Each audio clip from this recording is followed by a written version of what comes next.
Magandang umaga po sa inyong lahat mga kaibigan. Ayan, tayo po ngayon ay magtutorta po ng itlog.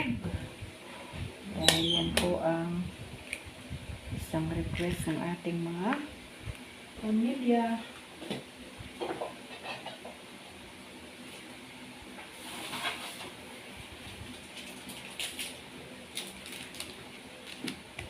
Lagyan po natin ng asin.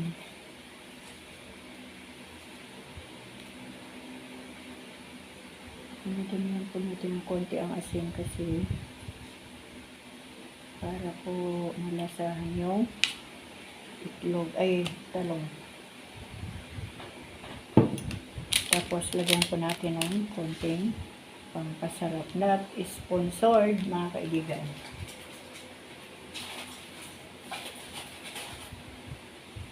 Magandang araw po sa lahat. Ngayon po ay araw ng Linggo. At dahil sa sobra pong init, mga kaibigan, manonood na lang po ang inyong nanay release sa live stream. Mamayang 3 o'clock. Pang 3 o'clock po yung aking pinapakinggan kasi Tagalog po yun. Hindi po tayo sanay sa English. Minsan po ay may mga hindi po tayo na uunawaan, pero pag Tagalog, talagang lahat po ay ating naiintindihan, Kaya ayan, batihin po muna natin ng mabuti itong itlog natin. Tapos ito po ang ating talong. Nilaga ko na lang po yung talong kasi pag inihaw, masyado pong mainit. Mga kaibigan, suffocated po ako dito sa aming tawag dito, kusina. Ayan ang electric pa po yan dito, nakaharap. Ultimo po sa aming CR. Suffocate po. Hindi po ako tatagal sa aming CR. Nakakamatay ang CR namin kasi ang amin pong kisame ay simento. Ayan po. Yung singaw po ng simento. Andito po lahat sa loob ng bahay. Para pong pugon dito sa loob. Kaya ingat-ingat po mga kaibigan. Simula na naman po ng init. Kanina, 9 o'clock pa lang, hindi na po makatagal. Nag-jogging po ako sa labas, mga around 8:30 a.m. hanggang 9 o'clock, talaga pong kailangan ng pumasok sa loob ng bahay kasi masakit na po yung init sa balat. Kaya yun, hindi po nakatagal ang inyong Lola Inday. Ayan po, ilagay po natin dito para malagyan po ng itlog yung ating itotorta na talong. Ayan po. Ayan ang ating talong. Tapos, meron po din kaming ibang niluto ni Lolo Dudong. Ang mahiwagang paksiw ni Lolo Dudong. Ayan. Po yan dalagang bukid na paksiw. Yan naman po ang hilig ni Lolo Dudong na iluto. Tayo po ay magluluto. Ito naman po yung aking nilagang malunggay. Naku mga kaibigan, sobrang mahalaga po sa amin ang malunggay kasi kung wala pong malunggay ay iksi po ang buhay ng inyong Lola Inday. Talagang napakalaki po ng tulong ng malunggay sa aking katawan. Yan, po muna natin ito. Yan, ganyan po natin para makita niyo po ang aking pagtorta ng itlog.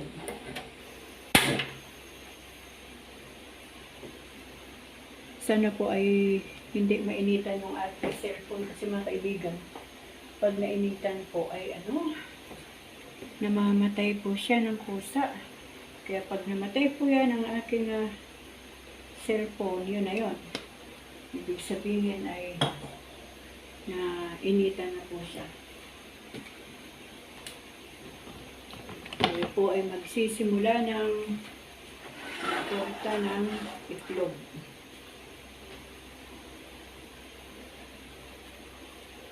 Binili ko ito mga kaibigan kahapon, ang itlog.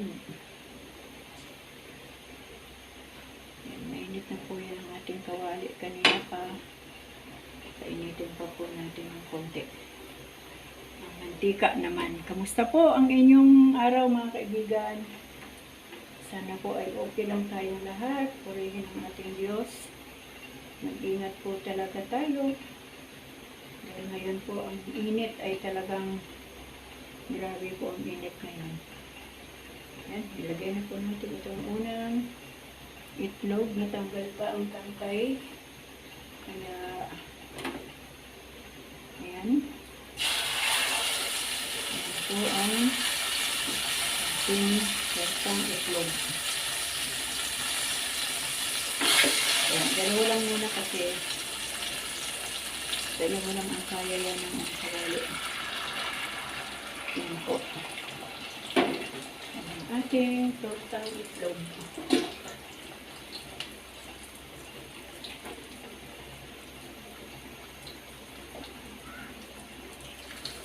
Ang mahal po ng talong. Lahat po ay mahal.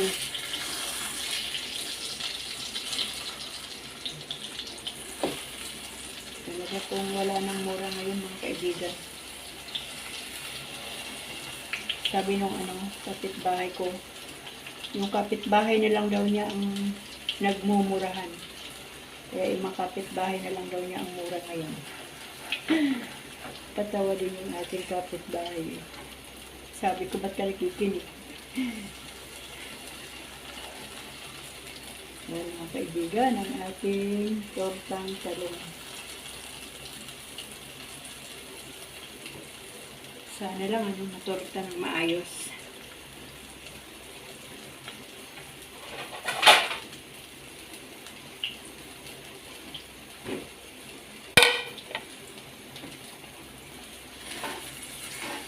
Pero mas maganda talaga ang inihaw na talong kaysa nilauta.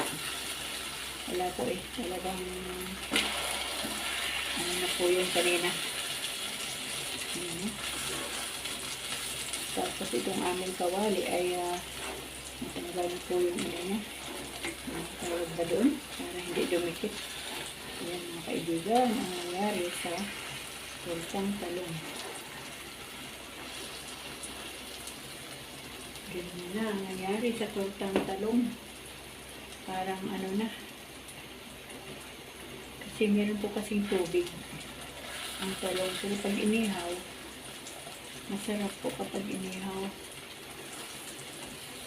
Nagmamadali na po tayo mga kaibigan. Kaya nilaga ko na lang. Sorry naman sa kakain ng torta ni Lola Inday.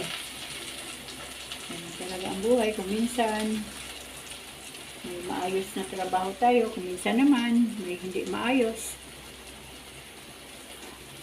Pero kailangan nilang pong umunawa. Yan. Kumain ang may gusto. Ang ayaw ay walang pinitan. So, paksiw ni Lolo Dudong. Yan, kumukulo-kulo. Tapos, yung kamyas, siyempre doon pa rin po yan galing sa ating pinupuntahan na kamyas. Fresh from puno ng kamyas yan. So, maya-maya po yan natin papatayin yung ating paksiw. Laging loading si Lola.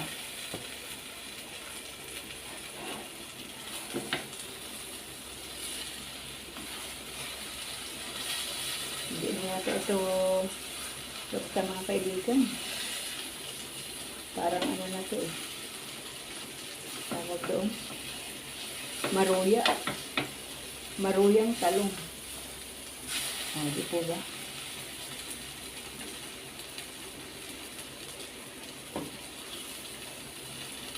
Pwede na yan. Nanguyain lang din naman yan. Kaya, pwede na yan. Hindi pasado. Yung ating torta. Sabog-sabog na tortang talong, mga kaibigan. Kamusta po kayo? Hi, naku mga kaibigan, mainit ang panahon.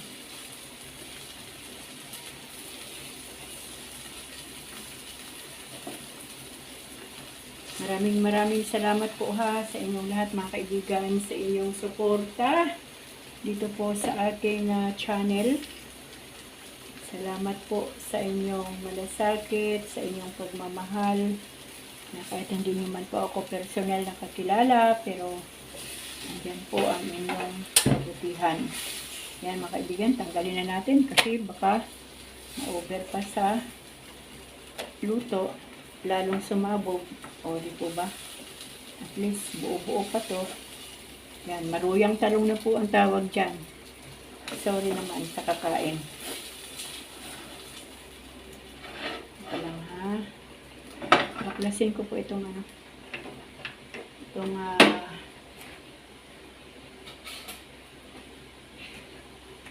naiwan na ano.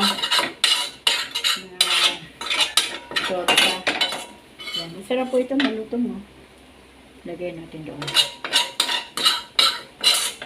Tapos kung sunog-sunog, itapon na natin sa lababo.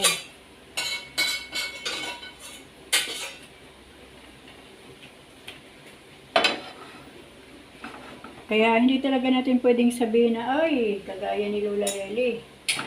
41 years na naglilingkod sa pamilya. Dapat perfect na yung tortang talong.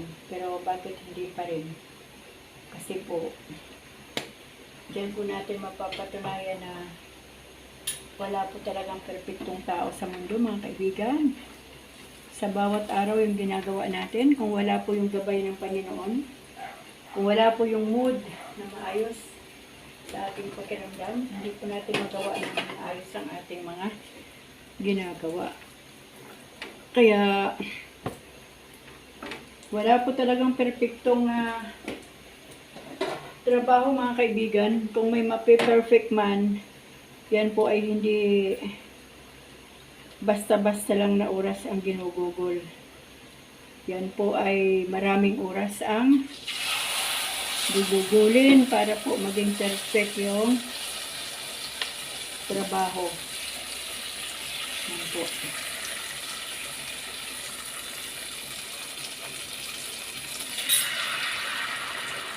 Yan ang ating tortang talong. Torta na parang maruya na.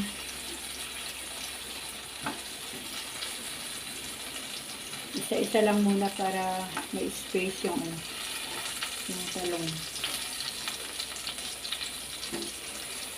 Sabi ng tatay ko nung araw, naku, ngunguyain lang din naman yan. Huwag mo lang pag-igihan. Siyempre po, gusto natin maayos ang itsura ng ating ulam. Di po ba?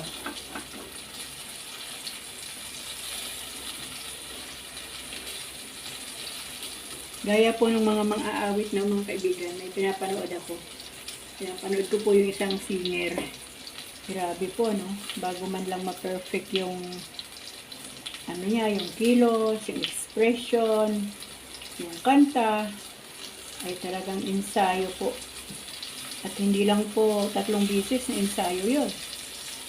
Talaga pong ensayong malupit. Lalo na po, may mga concert sila. Ay, malupit po yung kanilang ensayo.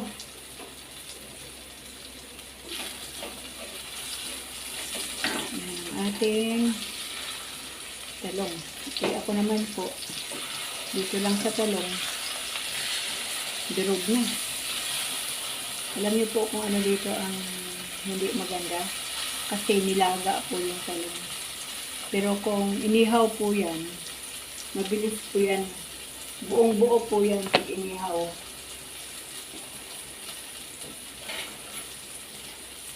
Parang na-overcook pa yung pagka laga sa talong. Kaya ayan, maruyang talong. Hindi ko torta. Ayan ang ating talong.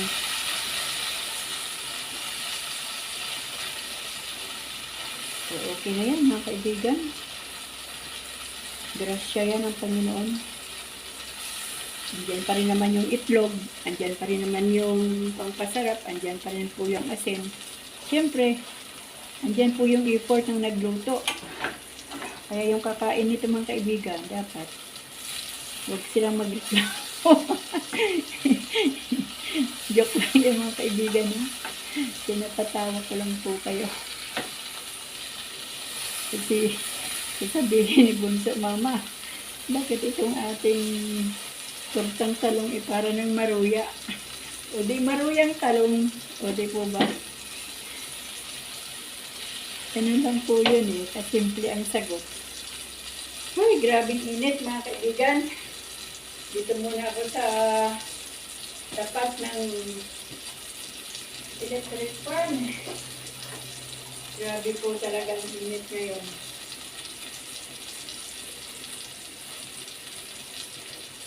Magtago po tayo. Huwag na po tayong lumabas-labas. Tapos, pag galing po kayo sa loob ng aircon, kung kayo po ay mga naka-aircon, alalay lang po muna dapat ha ang paglabas. Buksan muna ang kwarto ng konti. Ma-neutral po yung init kasi pag galing po ng aircon, sabay labas, ay nako, suffocate pa rin po. Tapos yung mga galing naman po sa labas mga kaibigan, huwag po munang uminom ng tubig agad-agad. Magpahinga po kahit mga 10 minutes. Tapos, kumain po kayo ng konting asin. At huwag po yung malamig na tubig ang yung iinumin. Yung kalmadong tubig lang muna kasi isa pa po yun sa nakakapa heat stroke. Yan, pwede na po yan ang ating maruyang talong. Maruya na po yan kasi ayan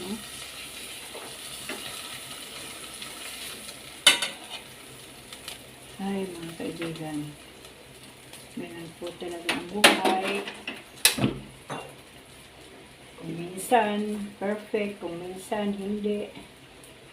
Pero parang po yan, itong aking tanong para kung yan, solving problem.